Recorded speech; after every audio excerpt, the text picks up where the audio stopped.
Kami bersyukur, berterima kasih. Engkau terlalu baik bagi kami Tuhan. Sepanjang hari ini, sepanjang minggu ini, Engkau menopang kami dengan kasih setiamu.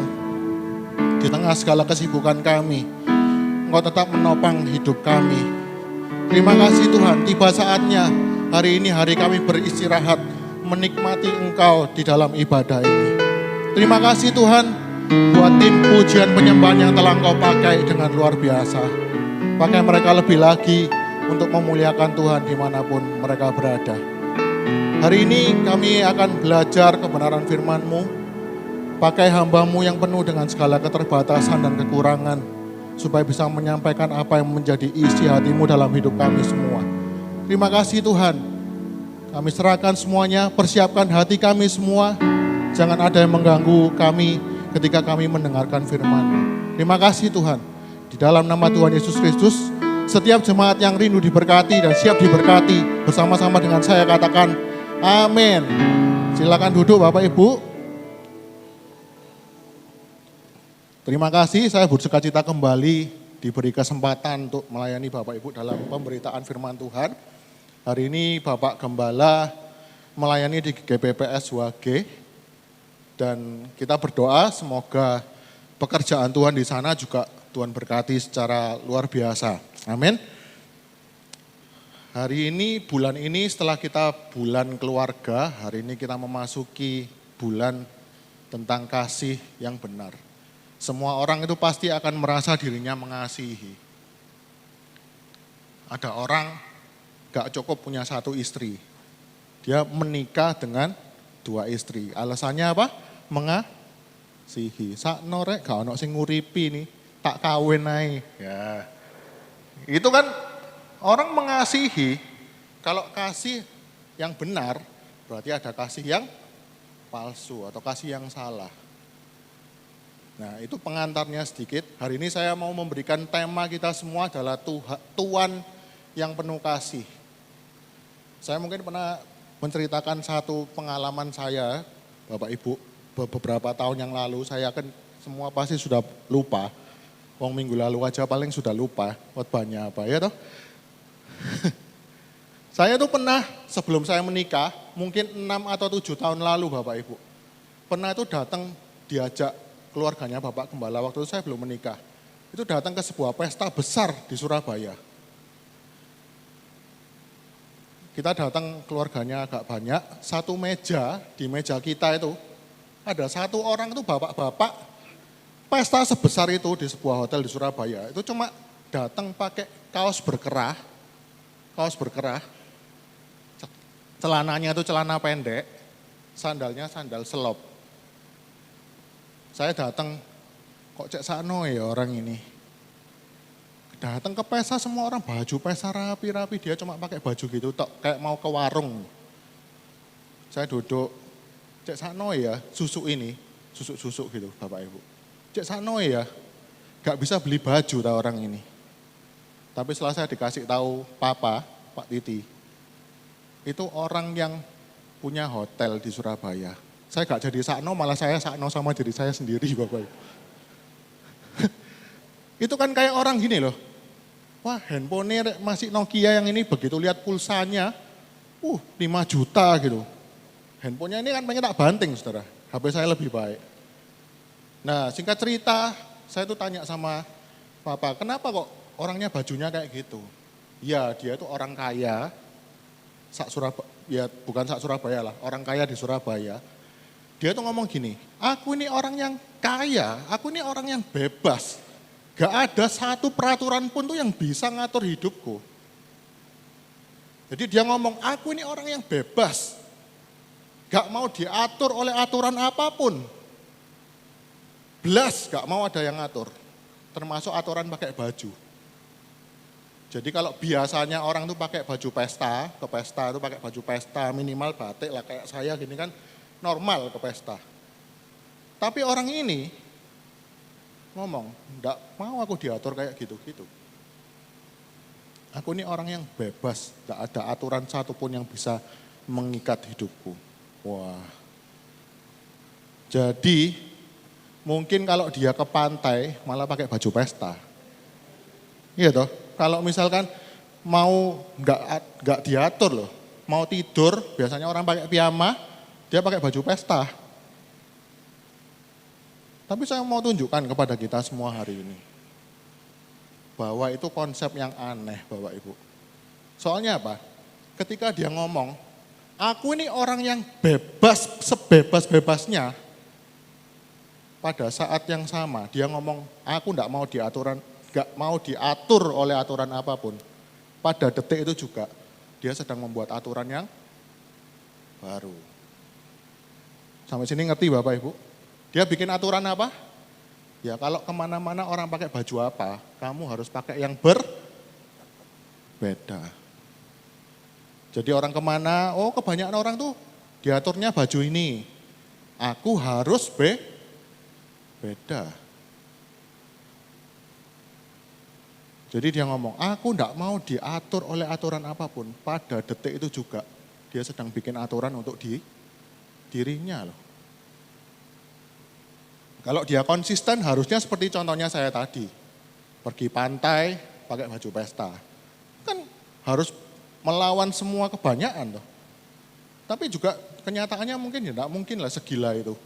Dia paling kalau tidur ya pakai baju tidur. Aneh kan Bapak Ibu. Di satu sisi dia enggak mau diatur, bikin aturan sendiri, tapi dia sendiri juga enggak konsisten dengan aturannya sendiri.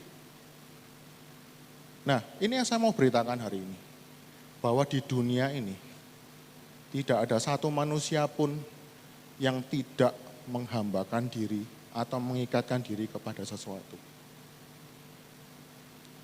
Coba dibaca sebentar. Di dunia ini tidak ada satu manusia pun yang tidak mengikatkan dan menghambakan dirinya kepada sesuatu.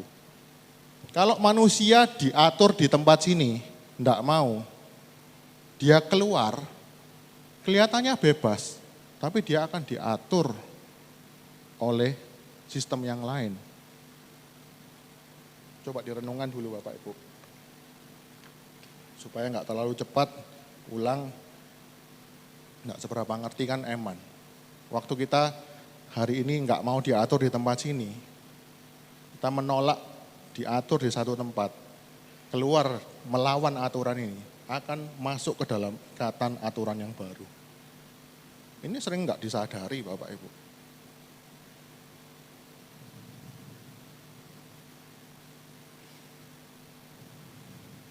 Saya kasih contoh, waktu pandemi kemarin, itu orang kan mungkin banyak mengalami krisis hidupnya. Wah tokonya sepi dan lain sebagainya. Mungkin ada yang jatuh bisnisnya jebok dari orang yang super kaya, bisnisnya sepi tutup, bok hancur. Dulu beberapa bulan yang lalu kan kalau Bapak Ibu baca di koran itu banyak korban investasi bodong. Waktu orang yang menawari investasi bodong ini, waktu menawari kepada customernya, calon prospeknya ini, yang ditawari apa? Kebebasan finansial.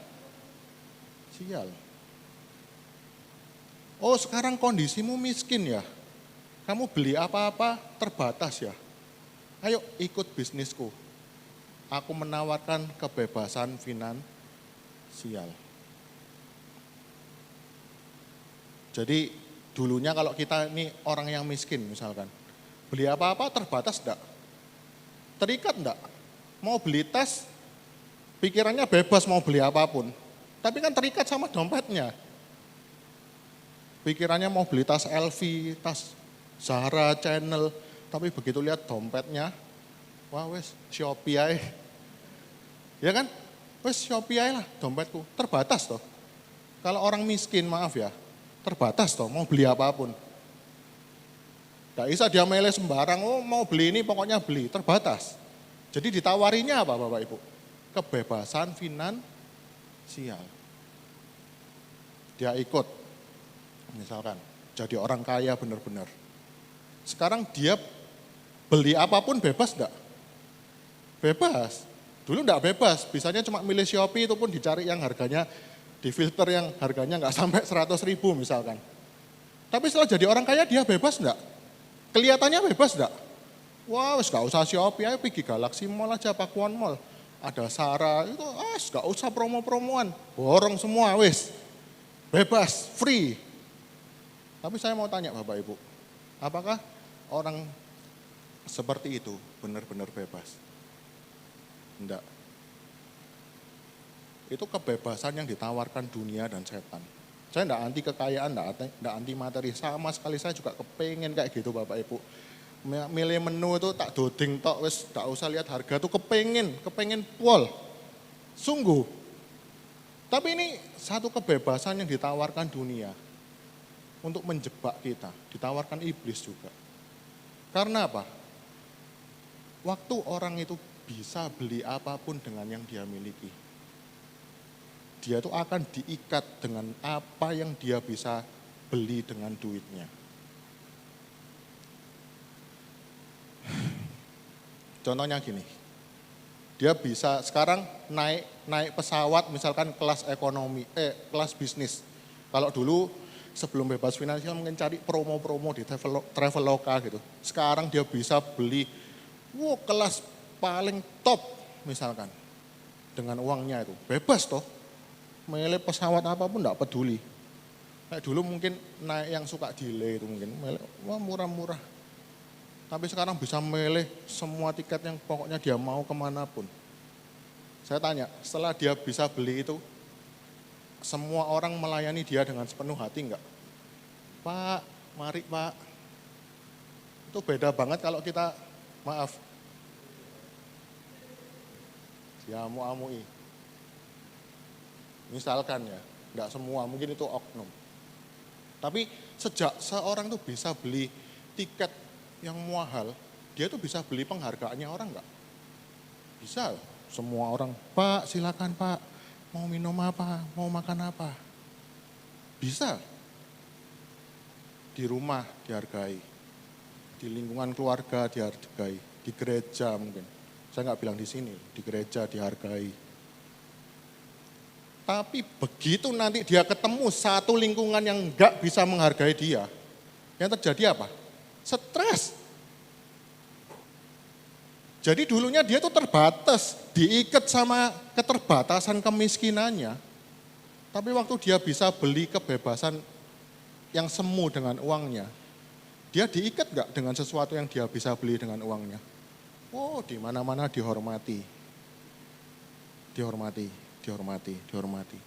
Ketemu satu orang yang nggak menghormati dia, stres nggak? Langsung kayak darahnya ini naik ke ubun-ubun gini enggak? Duh, orang ini kok enggak ngajeni aku ya? Kan enggak ero dah sopo aku. Enggak ero Pak, tambah. Itu bisa mungkin kalau orangnya kena stroke tuh das mati gitu paling. Enggak tahu Pak, sopo Pak? Waduh, bebas enggak Bapak Ibu? Enggak loh. Dulunya sebelum dia jadi mengalami kebebasan finansial kayak gitu, pernah enggak mikiri hal-hal kayak gitu? Enggak pernah, dilokno ya, aduh ya wes lah pancene aku gini kok. Enggak terikat dia. Tapi waktu dia punya segala sesuatu, kelihatannya bebas. Tapi di dalam satu sisi, dia sedang diikat oleh sesuatu itu yang bisa dia beli dengan uang. Enggak bisa lepas. Biasanya dia diakui di mana-mana. Stres kalau dia nggak dapat pengakuan lagi. Itu contohnya dari uang. Contohnya lagi, pernikahan suami istri. Suami istri, ada suami ngomong, aku kawin satu suami satu istri. Aku ini kayak diborgol di rumah. Kayak diikat di rumah. Aku dulu biasanya pulang tuh bisa sampai jam 1, jam 2 malam, bisa. Tapi sejak aku kawin aku kayak diikat sampai bojoku. Dia mungkin 2 tahun, 3 tahun bisa tahan pernikahan kayak gitu. Tapi 5 tahun dia ngomong, aku ini gak iso diginiin terus. Aku gak bisa diatur, diikat sama keluarga ini gak bisa. Aku memutuskan aku mau jadi orang merdeka. Kalau pernikahan itu hanya boleh berhubungan seks dengan satu istri. Aku bisa beli kok banyak wanita. Nggak peduli dia tinggalkan istrinya, dia memang bisa bebas loh, pesan wanita dimanapun. Tapi saya mau tanya, waktu dia bisa melakukan itu, dia semakin bebas atau semakin terikat? Ketemu wanita ini satu gak cukup, dia ganti wanita yang lain. Gak cukup orang Indonesia, dia cari orang luar negeri. Gak cukup cari orang luar negeri, gak ada habis manusianya. Ada orang-orang sampai sama binatang. Maaf loh, saya kasih contoh yang ekstrim supaya kita ingat semua. Gak ada manusia di dunia ini yang tidak terikat oleh satu hal pun. Semua itu diikat oleh sesuatu. Tapi yang jadi masalah, ikatannya itu apa?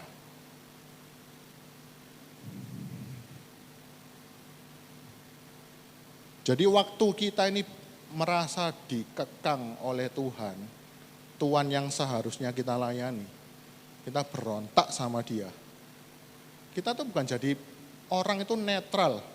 Wes, ini Tuhan, iblis, aku jadi orang di tengah-tengah ini. Tidak ada Bapak Ibu. Di antara Tuhan dan iblis kita hidup tengah-tengah, enggak menyembah Tuhan juga enggak menyembah iblis, enggak menyembah dunia, enggak ada keadaan itu. Waktu Tuhan itu meminta kita jadi hambanya, terus kita ini melawan dia, bukan kita enggak jadi orang budak, tapi kita menghamba kepada sesuatu yang lain. Nah, kita masuk dalam firman Tuhan hari ini. Kejadian pasal 2 ayat 8 sampai 9.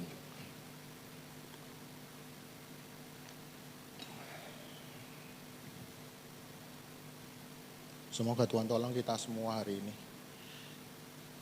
Saya bacakan Bapak Ibu, kita semua memperhatikan. Selanjutnya Tuhan Allah membuat taman di Eden di sebelah timur.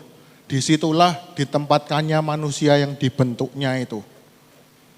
Berikutnya, lalu Tuhan Allah menumbuhkan berbagai-bagai pohon dari bumi yang menarik dan yang baik untuk dimakan buahnya.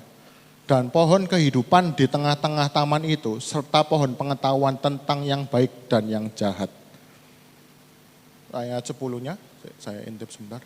Oh, gak usah. Jadi, ini satu hal yang indah. Waktu manusia pertama kali diciptakan, Bapak Ibu, Tuhan itu menaruh mereka di sebuah taman yang indah loh. Dikatakan di sini, Tuhan Allah menumbuhkan, ayat 9-nya, Tuhan Allah itu menumbuhkan berbagai-bagai macam pohon dari bumi. Yang menarik dan yang baik untuk dimakan buahnya. Dan pohon kehidupan di tengah-tengah taman itu, serta pohon pengetahuan tentang yang baik dan yang jahat. Terus, sebentar.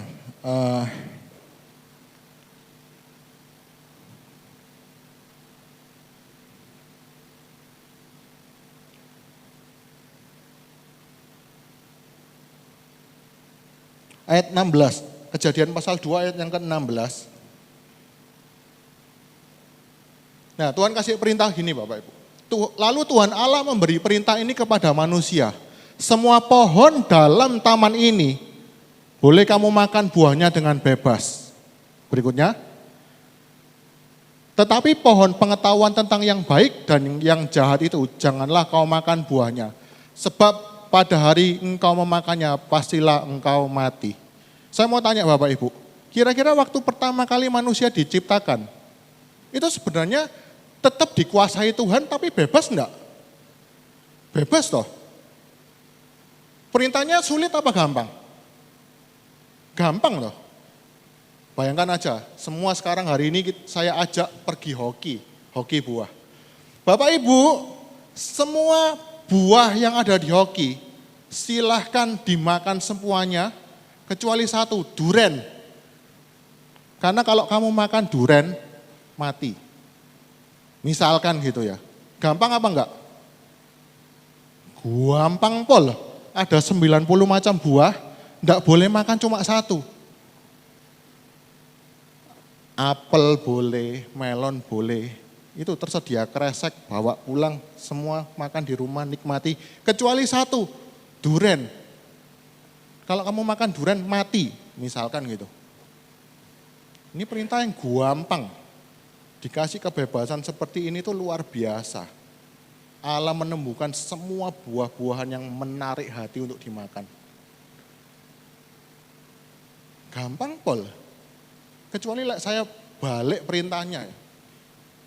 Ayo Bapak Ibu masuk hoki, dari semua buah ini ada 90 macam buah, yang boleh Bapak Ibu beli cuma satu. Wah itu soro, cuma boleh makan apel tok. Waduh, apel tok rek, kau lihat, wah ini enak rek, sing satunya ini melon, tapi nggak boleh ya. Tuh makan tuh buah itu bebas, tapi nelongso. Sulit perintah kayak gitu. Tapi kalau Tuhan itu lain, dia nggak anti kita mengalami semua kenikmatan di dunia ini. Tolong ditampilkan tulisannya, Bu. Jadi saya mau beritahu hari ini, Tuhan itu waktu menciptakan manusia, dia nggak anti manusia itu menikmati segala sesuatu yang ada di dunia ini. Tetapi satu yang Tuhan mau, kita menikmati segala sesuatu yang ada di dunia ini. Di dalam Tuhan. Kamu boleh menikmati buah ini, tapi di dalam Tuhan. Maaf saudara, saya ngomong yang vulgar. Seks itu diciptakan itu setelah manusia jatuh dalam dosa atau sebelum manusia jatuh dalam dosa? Perintah untuk beranak cucu itu setelah manusia jatuh dalam dosa atau sebelum manusia jatuh dalam dosa? Sebelum dong. Artinya apa? Seks itu diciptakan Tuhan untuk manusia menikmati enggak? Benar toh, menikmati itu. Menikmati di dalam Tuhan, di dalam kebenaran. Nah, kita berikutnya. Tetapi ini yang slide berikutnya. Tetapi ini yang paling bahaya. Tetapi dunia dan iblis itu mendorong manusia itu menikmati segala sesuatu yang ada di dunia ini. Di luar Tuhan. Seks diciptakan luar biasa untuk manusia bisa menikmati keintiman di dalam keluarga. Tapi dunia dan setan itu menawarkan kenikmatan seks di luar Tuhan. Itu loh, supaya kita mengerti bedanya. Tuhan itu enggak anti kok kita seneng liburan. Terus kemudian kerja, kita nabung, kita punya aset banyak segala macam itu. Tuhan itu sama sekali enggak anti loh. Tapi Tuhan itu mau kita menikmati segala sesuatu anugerah di dunia ini itu. Menikmatinya di dalam Dia. Artinya apa sih? Menikmati di dalam dunia. Saudara tahu hari Sabat itu. Kesannya gini, aku kan kerja 1 minggu full kan enak sih. Kenapa harus ada hari Sabat? Kesannya kan, waduh Tuhan ini membatasi kita.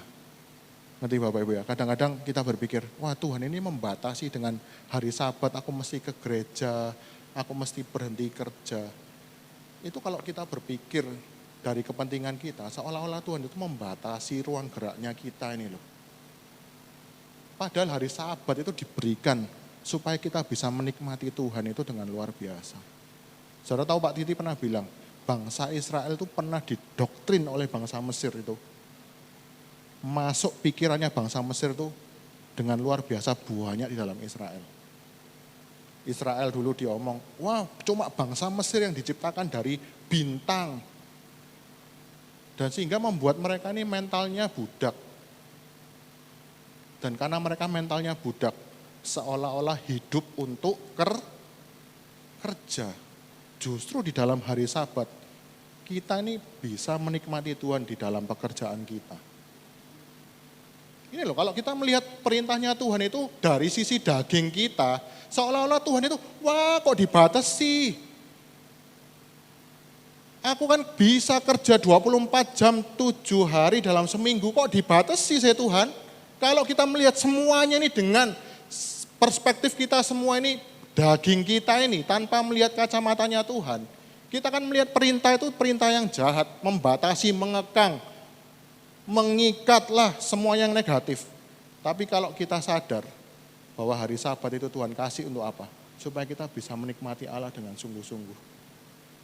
Supaya hidup kita bukan untuk kerja, tapi kita kerja menikmatinya di dalam Tuhan.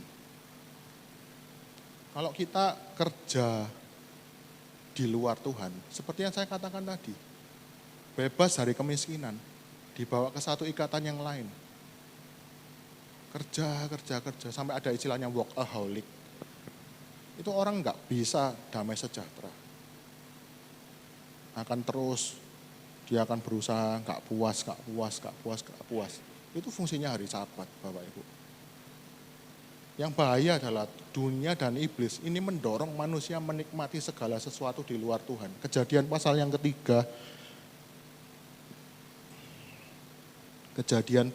ketiga, ayat yang pertama sampai yang kelima.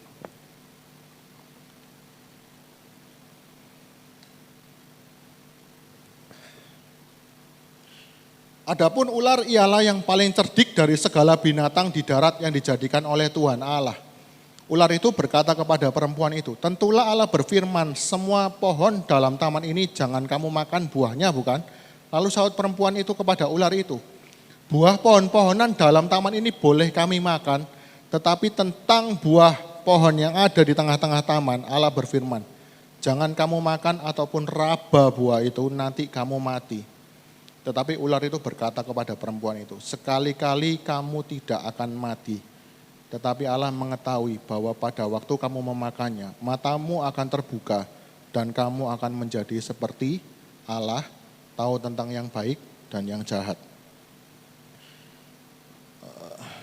Terus kemudian loncat ke ayat yang 22. Berfirmanlah Tuhan Allah, sesungguhnya manusia itu telah menjadi seperti salah satu dari antara kita. Tahu tentang yang baik dan yang jahat, maka sekarang jangan sampai ia mengulurkan tangannya dan mengambil pula dari buah pohon kehidupan itu dan memakannya, sehingga ia hidup untuk selama-lamanya. Sejak dari Taman Eden, Bapak Ibu, iblis dan setan itu berusaha menarik manusia ini menjalani kenikmatan-kenikmatan di dalam hidupnya. Itu di luar Tuhan. Kita belajar sedikit ya. Buah pohon pengetahuan dan yang baik dan yang jahat ini apa sih?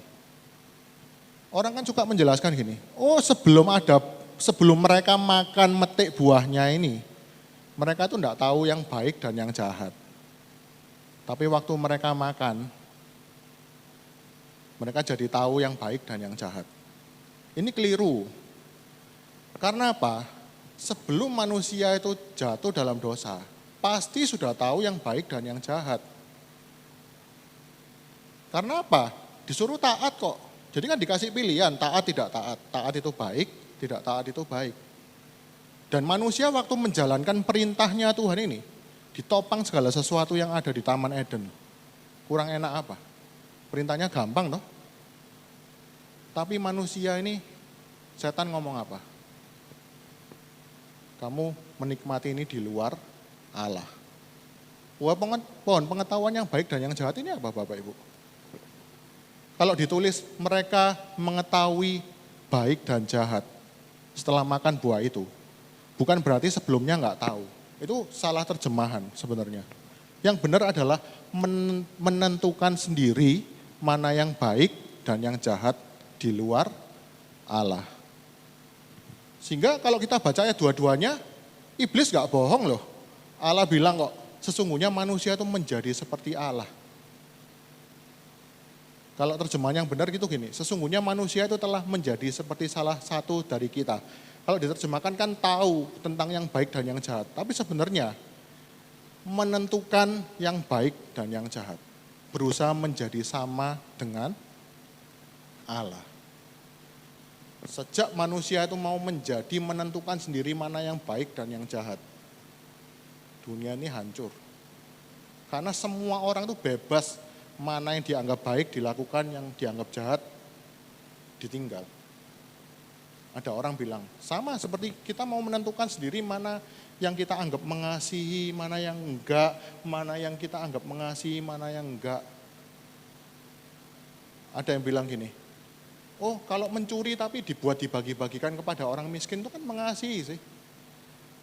Itu kan manusia karena pengen menentukan sendiri. Kapan aku mengasihi? Ini mana yang mengasihi? Diukur-ukur sendiri. Padahal kasih seperti itu bukan kasih. Kita harus melakukan semuanya di dalam Tuhan.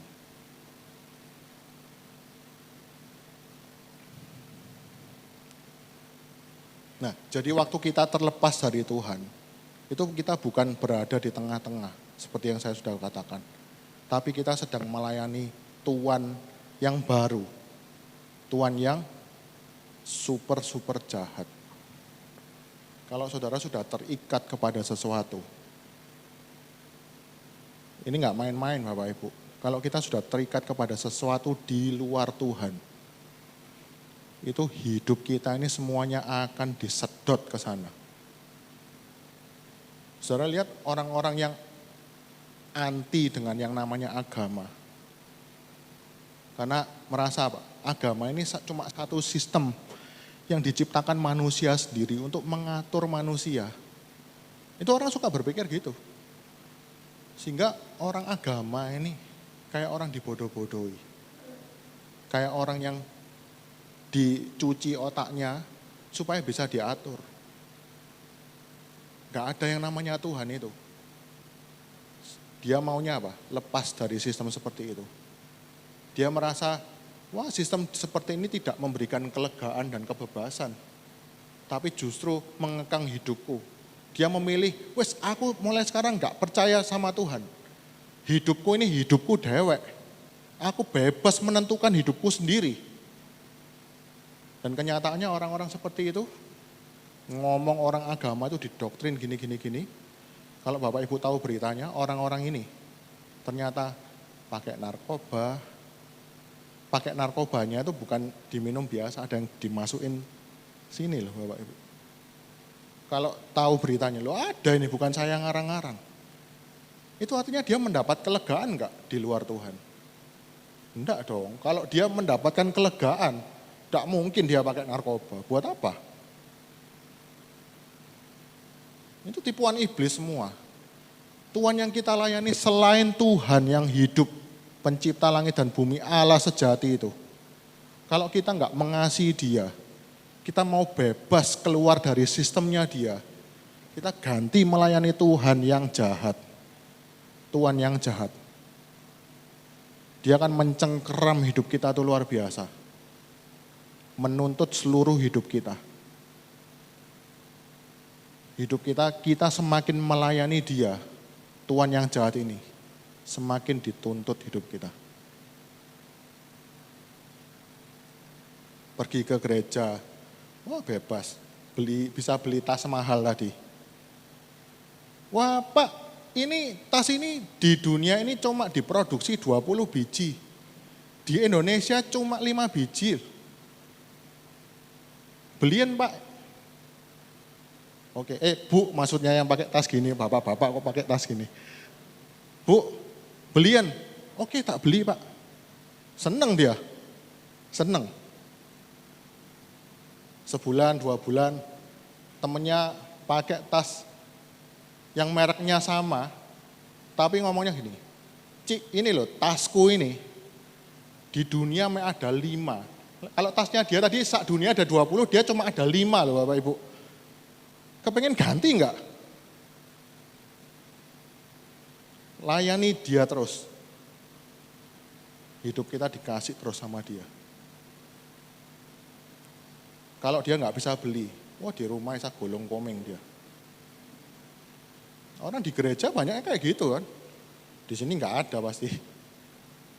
Bukan yang tipe-tipe seperti itu. Tapi kalau di gereja lain, ya orang lebih baik pindah gereja lah. Tasku di sini wes pasaran, pindah gereja aja. Lebih baru. Layani terus, coba layani terus. Hidup kita itu akan disedot terus sama Tuhan yang baru itu. Tolong ditampilkan gambarnya lagi kok, yang terusnya itu. Tuhan yang jahat itu mengambil seluruh hidup kita.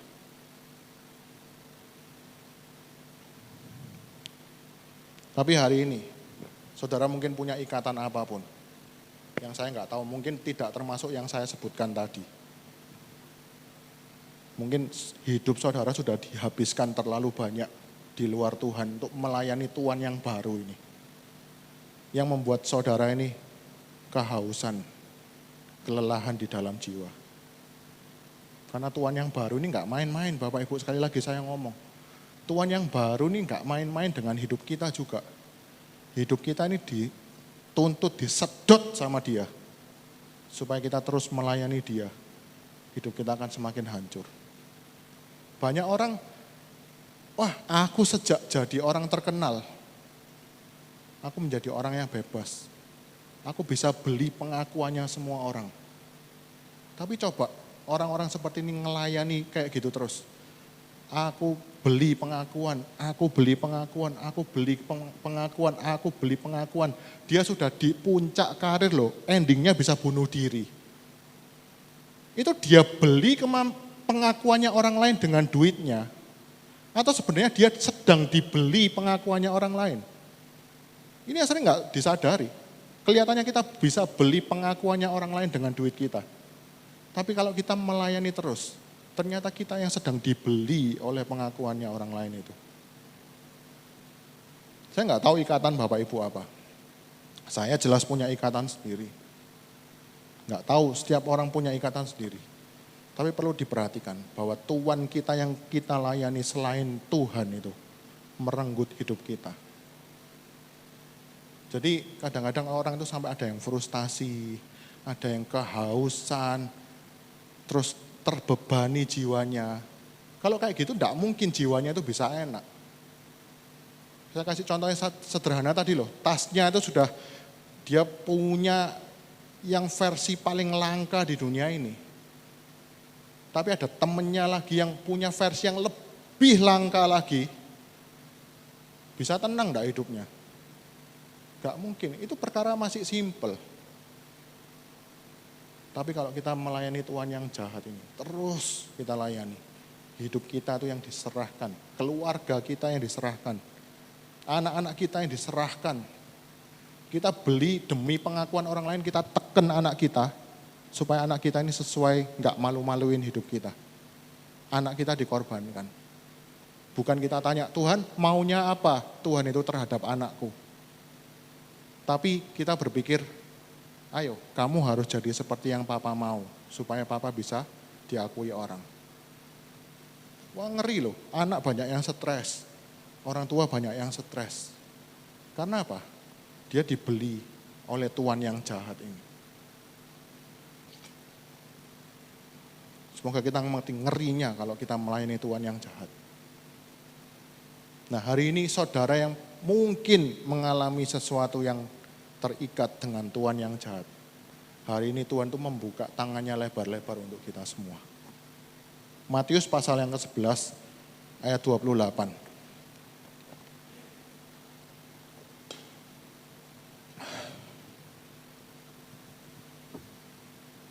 Matius pasal 11 ayat yang ke-28. Marilah kepadaku semua yang letih lesu dan berbeban berat. Aku akan memberi kelegaan kepadamu. Kalau kita lihat konteksnya ayat ini, itu bukan bicara tas baru apa, memang bukan.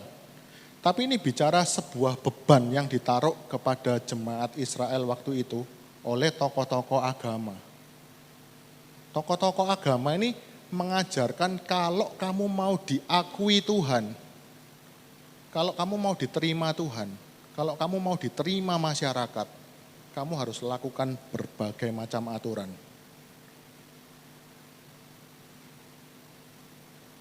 Sehingga mereka ini jadi orang yang jiwanya itu terbebani dengan beban berat.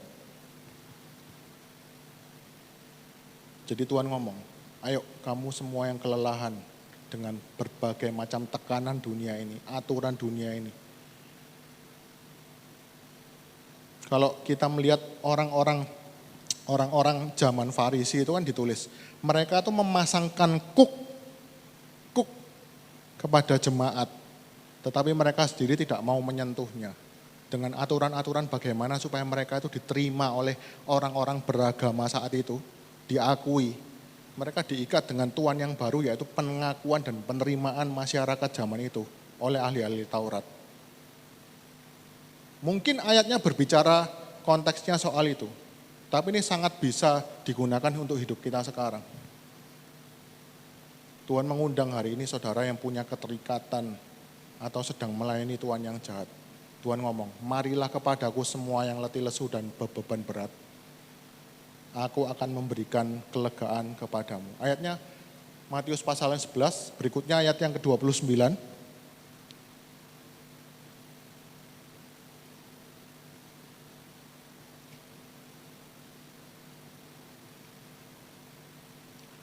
Pikulah kuk yang kupasang dan belajarlah kepadaku, karena aku lemah lembut dan rendah hati, dan jiwamu akan mendapat ketenangan.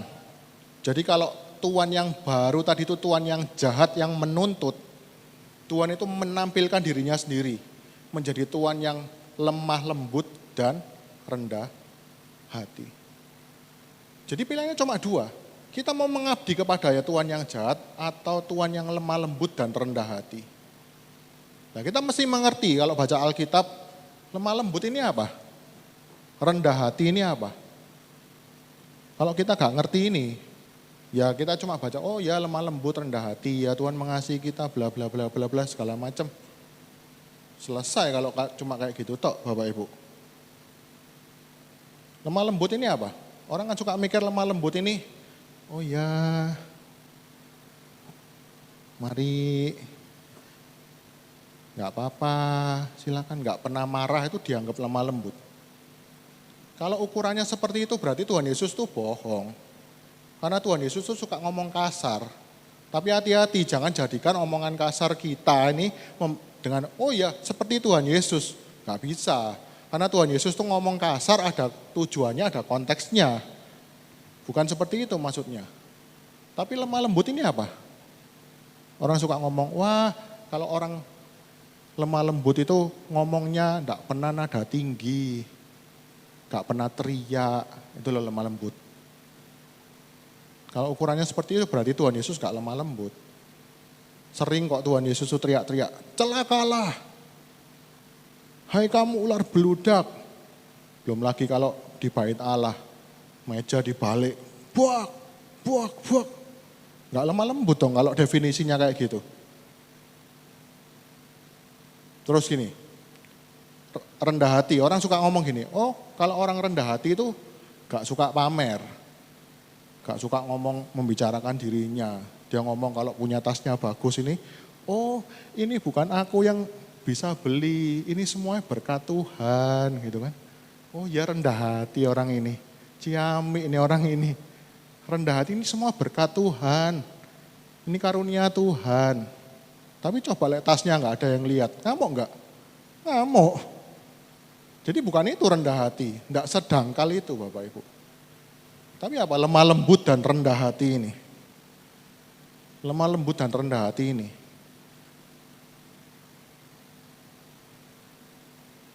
Saya mau tunjukkan dulu, lemah lembut yang pertama, Galatia pasal 6 ayat yang pertama.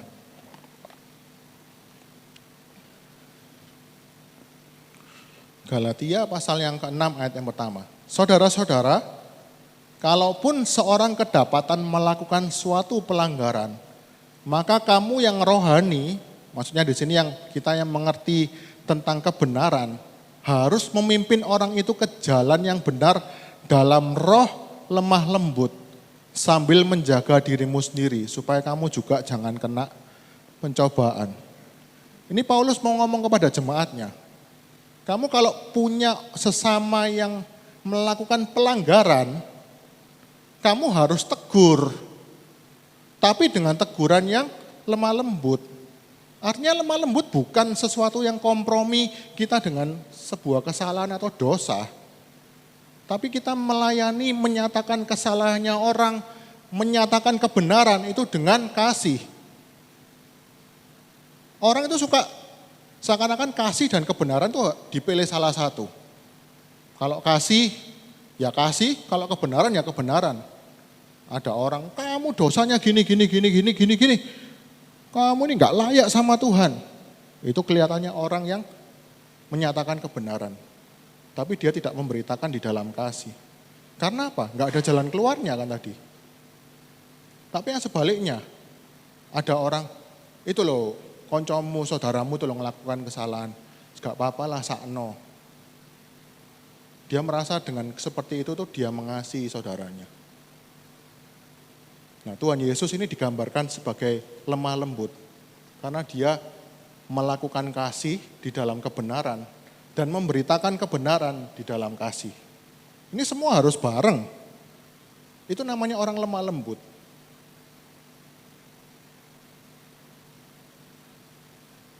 Dan yang berikutnya, apa lemah lembut? Lemah lembut dan rendah hati. Di Alkitab itu ada satu orang di Alkitab, namanya Musa. Penulis Alkitab itu ngomong, Musa ini adalah orang yang sangat lemah lembut hatinya. Gak ada satu orang pun yang lebih lemah lembut daripada Musa. Artinya apa? Kita coba lihat. Keluaran pasal 32 ayat 31 sampai 33.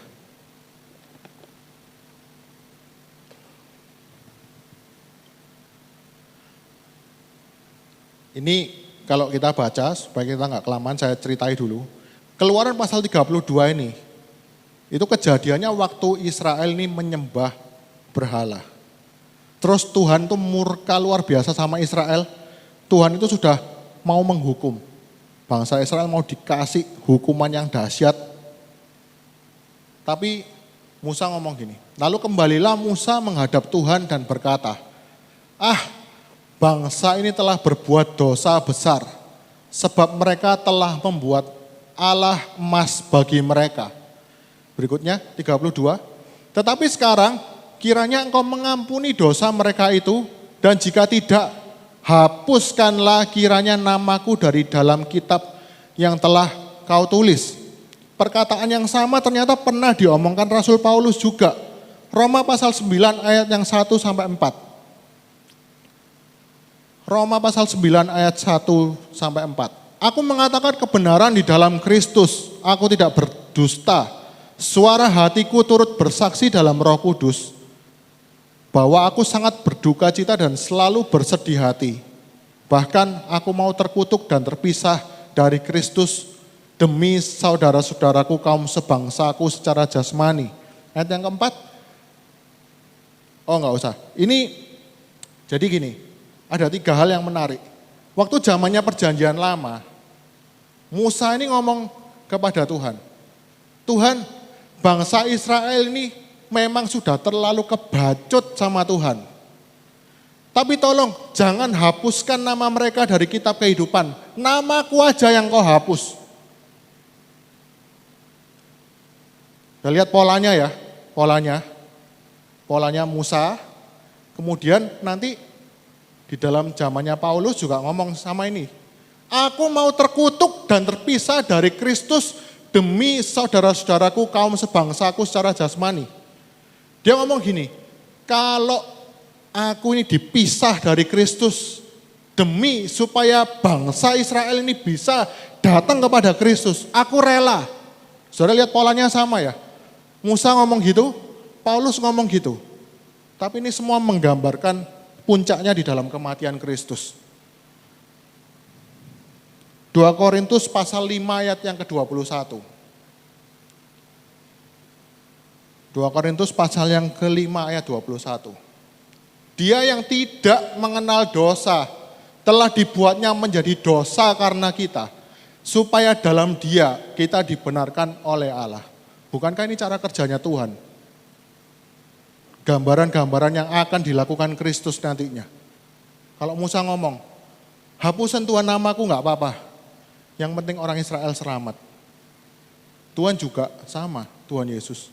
Tuhan yang kita anggap mengekang kita itu ternyata Tuhan yang sangat baik. Dia ngomong apa? Dia tidak mengenal dosa.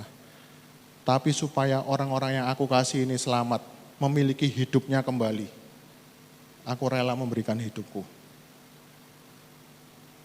Kalau tadi Tuhan yang kita layani yang pertama tadi, Tuhan yang jahat, itu menarik, merampas semua kehidupan kita. Tapi Tuhan kita yang baik hari ini justru memberikan hidupnya untuk kita. Dengan kematiannya di kayu salib. Kalau yang satu minta kehidupannya kita, Tuhan yang baik itu memberi kehidupannya untuk kita semua. Ini enggak ada ceritanya di tempat lain, Bapak Ibu. Di kepercayaan-kepercayaan lain enggak ada konsep seperti ini. Ilah mereka tuh meminta hidup mereka semuanya. Tapi Tuhan kita ini justru memberikan hidupnya itu terus-menerus untuk kita. Pertanyaan sekarang, kita mau melayani yang mana? Kita mau mengasihi yang mana? Orang yang merampas hidup kita atau yang memberikan hidupnya untuk kita? Saya undang pemain musik naik semua. Kita renungan baik-baik, saya nggak akan memperpanjang lagi. Tapi renungan kita baik-baik. Renungan kita baik-baik hari ini.